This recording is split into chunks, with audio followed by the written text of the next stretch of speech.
We are entering the summer season, and there we go. Hiking, overnight trips, camping, and with that, some kind of things like this are pulling out the storage. Camp pots and Kettle that have survived more than one season, outside, soot and cabin, baked on hot, the inside is the same story. Anyone who's tried clean this with a brush or cleaning knows exactly how it ends. Usually the story goes like this: troubled a bit, gave up and put it back, or you just use it as it is. It's camping after all. But we are going to try a different way, and we will show you something interesting along the way.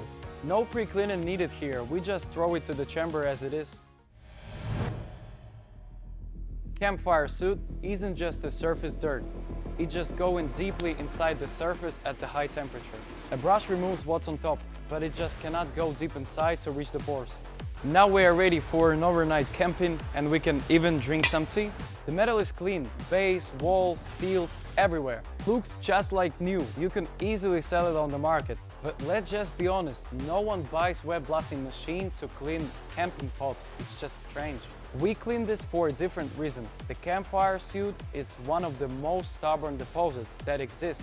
If the machine handles this, it will handle whatever you work with every day. Engine pots, carbon, oil, scale, calipers and brake discs, carburetors, the places where a brush just simply can't reach. All of it can be easily cleaned using Aquablast machine, no harsh, calmly and very effective. All of these parts can be easily cleaned using aquablasting machine.